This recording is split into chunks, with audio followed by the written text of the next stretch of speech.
Hello, everyone, and welcome to the Fresh Off the Stack podcast, where Bell Cow Productions celebrates new book releases.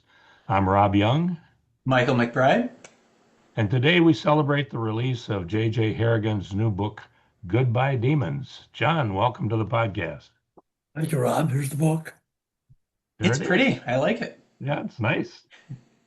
Who does your covers, John? A guy named Bird. He's got a very difficult last name, Camp, Oh, and he's a graphic designer by trade. okay. And this was the third of a series. The first was Goodbye Cuba. He did that one. Goodbye Bobby. He did that one, and I got him to do so they all had a common theme to it. Yeah, he does nice covers. I'm glad. Tell us about Goodbye Demons. How did you come to write that, and How what was did your I come motivation? with it? There's really two pieces to that. One is when it happened back in 1979, I just remember having this visceral anger at the time because I had served a tour of duty in the Foreign Service, and I knew how vulnerable our embassy was in Rio. And embassies are supposed to be sacrosanct. And so when those militant students stormed the embassy and the government refused to kick them out, uh, it was uh, it was almost like violating the sanctuary of a church. So I had this visceral reaction to it, but I was in no position to write a novel about it because I was not writing novels at those times. I was still getting engaged in my teaching career at Hamlin University, and my plate was full. I had a I was writing a new textbook, and I already had one that I had to rewrite, so I was very, very busy. And I didn't get around to writing novels until much, much later. And as I mentioned, I had already done, if I can get it here, this novel about the Cuban Missile Crisis, Goodbye Cuba. And then I had done this one about the Bobby Kennedy and his hopes of ending the war in Vietnam. And I remember we'd taken a vacation. We had a condo and we were down in Florida. And I was sitting in the Chase Lounge by the pool. Now, what am I going to do next? Now, the one of the surprises that I found from my Goodbye Bobby book was there was a character in there, a 9-year-old girl named Angelita, that when I was going through my critique groups with this, every time there was a scene with Angelita, the place picked up. People just resonated with it. And that turned out to be true in the reviews of the book as well. So I'm sitting there, I'm laying there in the shade lounge in the sun. I said, well, what am I going to do next?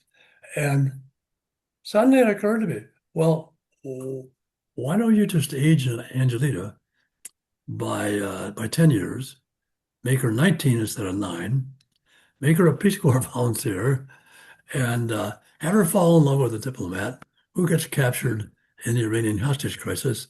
And you got the makings for telling that story from two novel points of view that hasn't been told yet.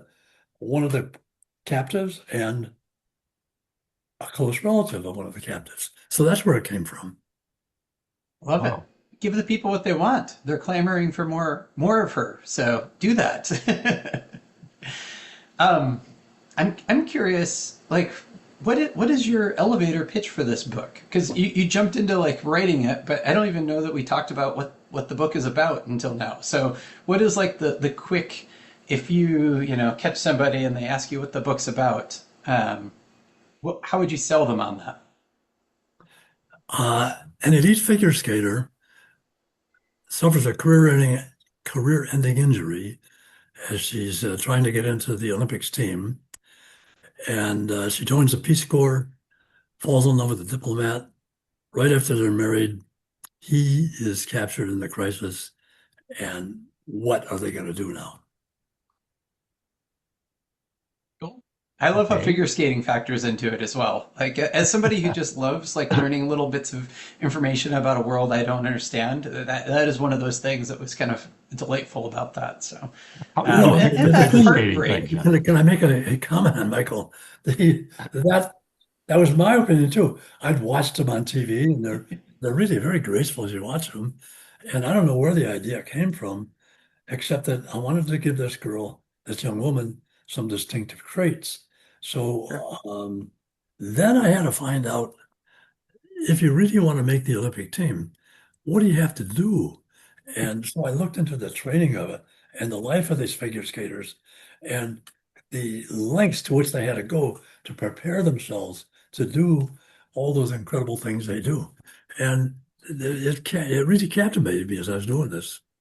I found her to be not particularly a likable person. I think she'd be like sort of a prickly pear to be around for any length of time. Am I getting the wrong vibe, or was it that your intent to make her sort of this aggressive, in your face uh, sort of personality? Well, I didn't want to make her unlikable, but yeah, she has to be a can-do person. And she's a person who takes the initiative. And it's true, she's not your lovely, cuddly type.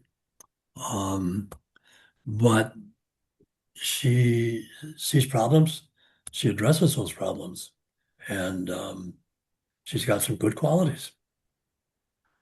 Yeah. So, I mean, those characters have to be complicated, and you do a great job of making them, I think, fully formed. You know, not everybody is 100% likable. You catch them on a bad day, even worse, you know, potentially as well. So, what were you going to say, Rob? I'm sorry. I was going to go in a different no, direction, but I don't want to talk over you. I, I was going to ask that PTSD plays a major part in the book.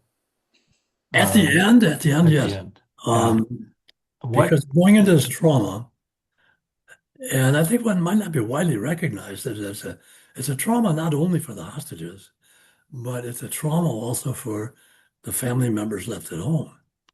And so as I'm going through reading the memoirs of a lot of them wrote memoirs, a lot of them just wrote pieces, they're up all over the web. Some of them wrote books. And as they describe their experiences, um, what I tried to do was to take many of these and put them all on this one character, James, who's her husband, who's taken hostage. Now, all the things that happened to James may not have happened to one particular person, but every one of them happened to somebody there that I picked up from reading about him or reading their memoirs or reading journalistic accounts of them. I forgot your question, Rob.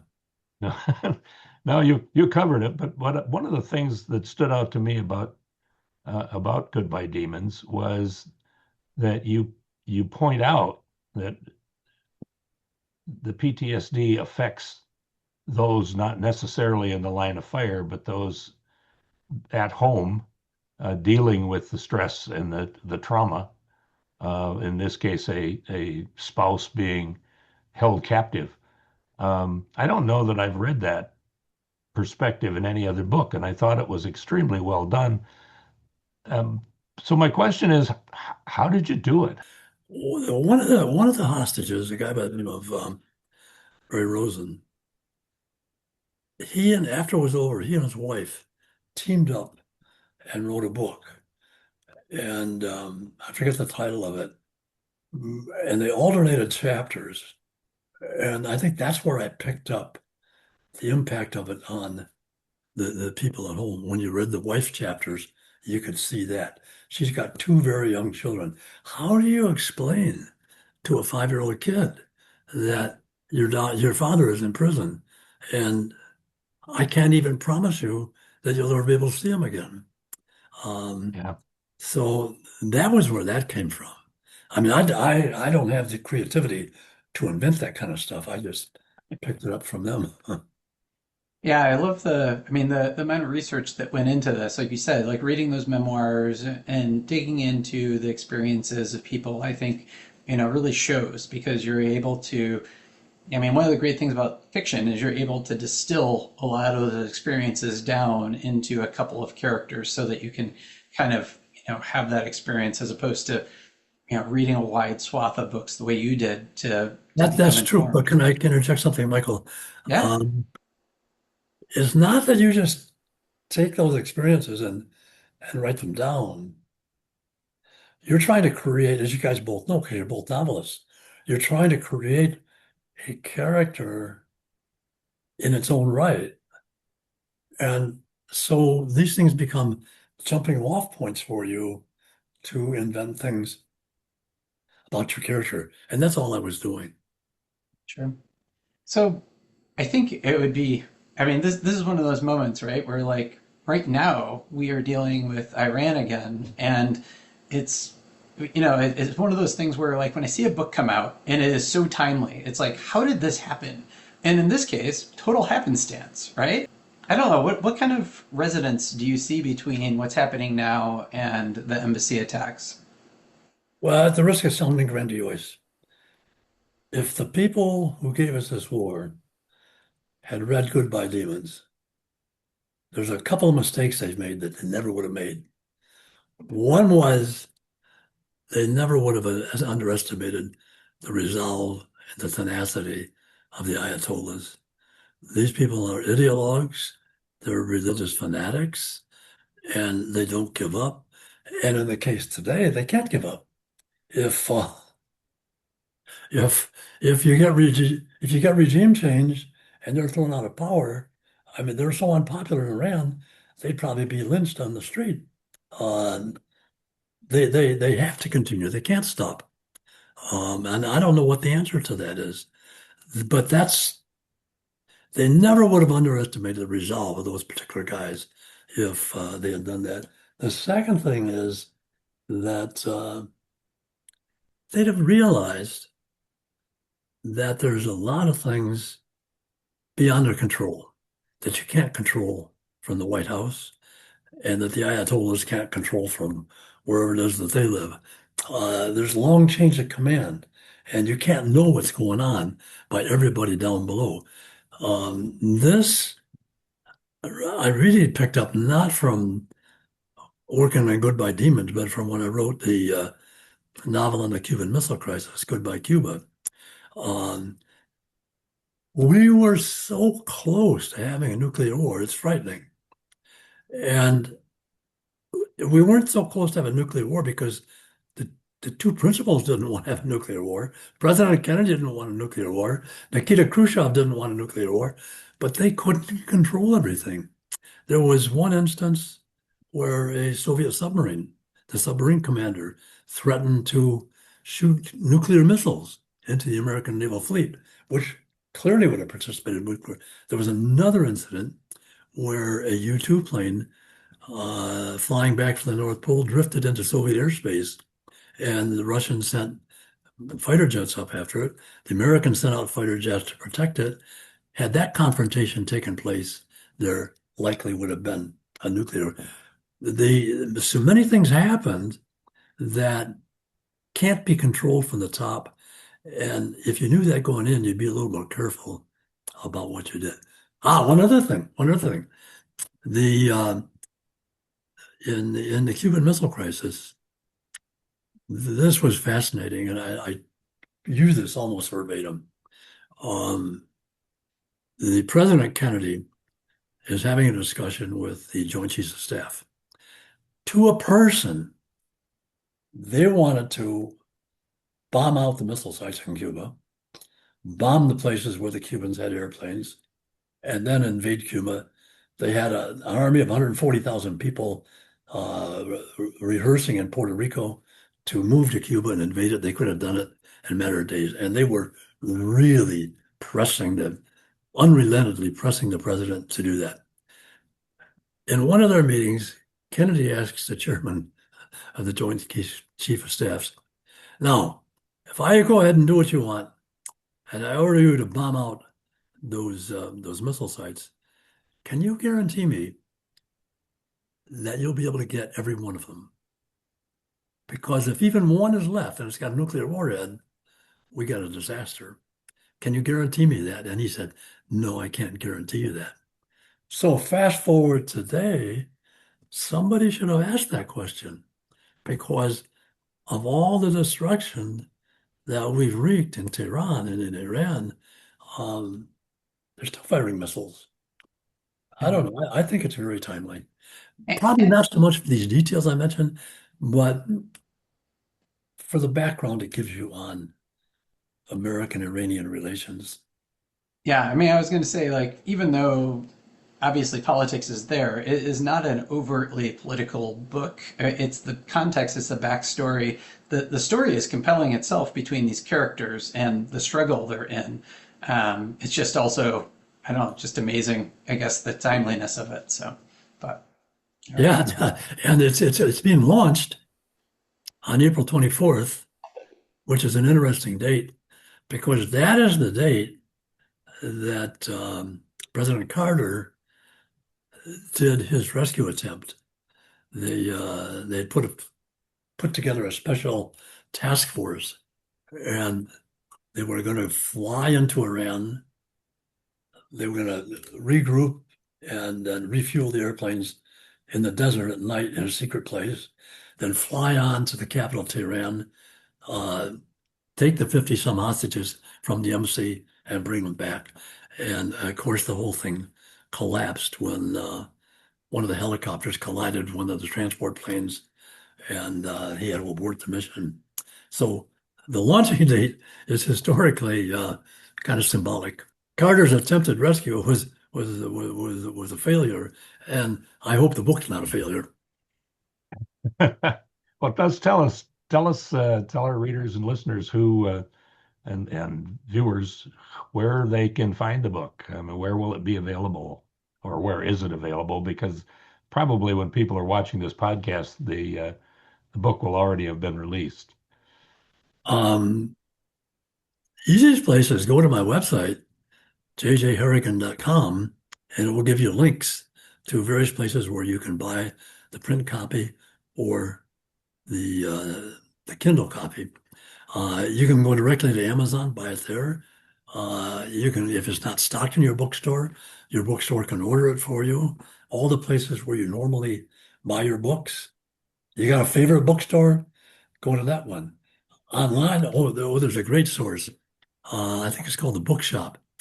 If you buy your book through the Bookshop, you get to indicate the bookstore that you wanted to go to. So I live in the city of Stillwater. We got a local bookstore called Valley Books.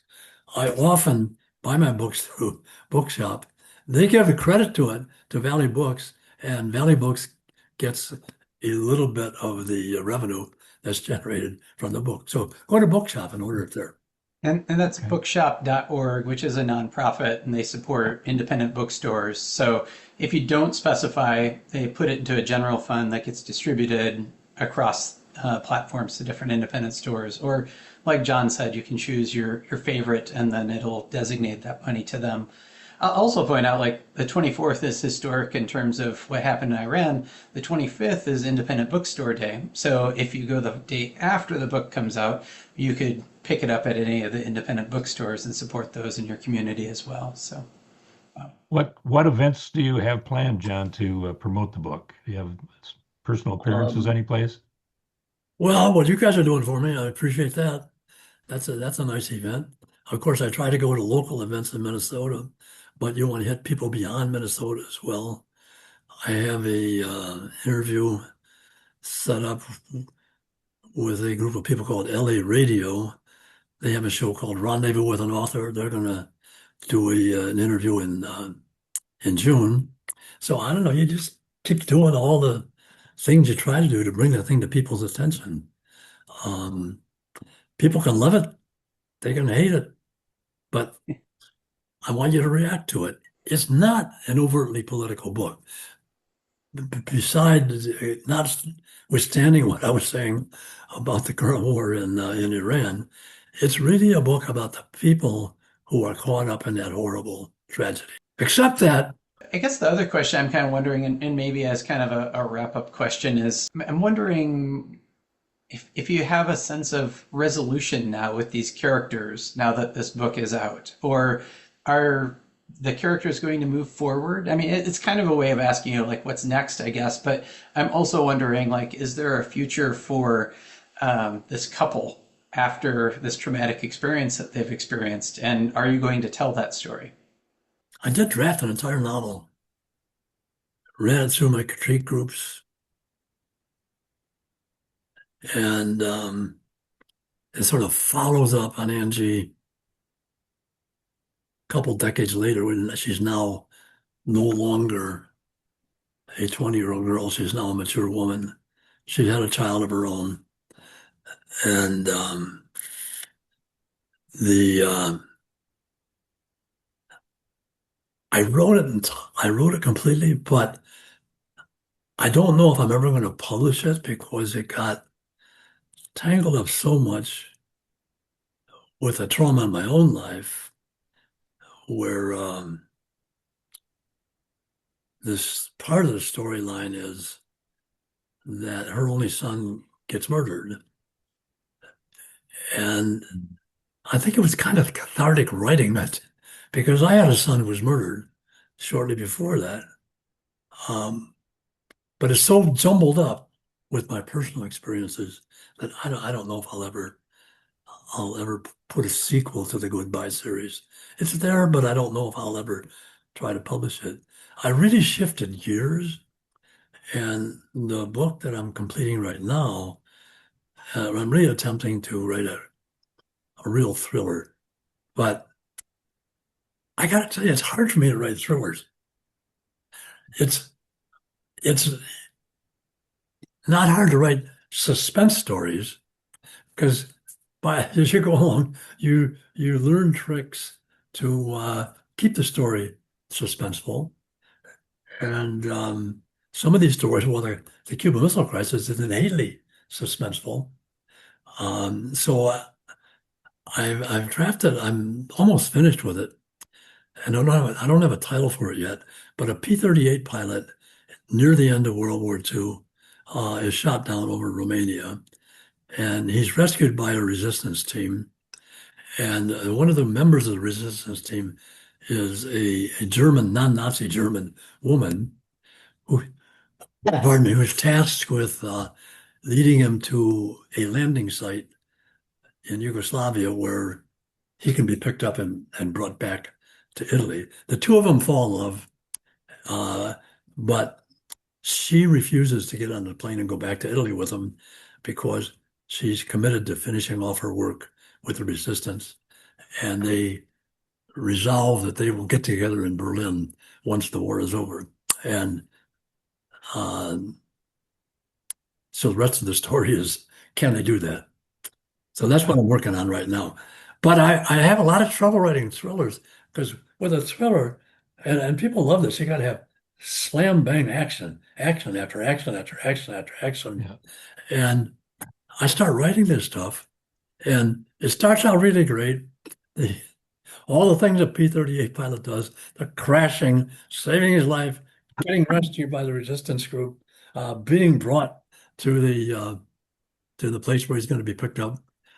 But I get into that, but I can't resist the story of the two people involved. And so with a thriller, you're not supposed to be going into the emotional states of the Yeah. The protagonist. pace has to stay But rapid in a thriller. but it's hard for me to avoid doing that. So I don't know if I'll ever be a good thriller writer. The book is Goodbye Demons, Yes. and it is out April 24th. You can pre-order it on Amazon too. And you can pre-order it on Amazon, or you can order it at any of your local bookstores, or you can get it at John Harrigan's website, jjharrigan.com. John, thanks for being on Fresh Off the Stack. Well, thanks for inviting me, you guys. This was a lot of fun. Yeah, thanks so much for being part. Looking forward to hearing what everybody has to say about Goodbye Demons once it's out there in the world for them to enjoy. And don't forget, you can see this book and more from Minnesota authors in the Bell Cow catalog, heading to libraries and indie bookstores across Minnesota and beyond. Thanks for tuning in to the Bell Cow Author Roundup podcast. We'll be back next Tuesday with another amazing Minnesota author.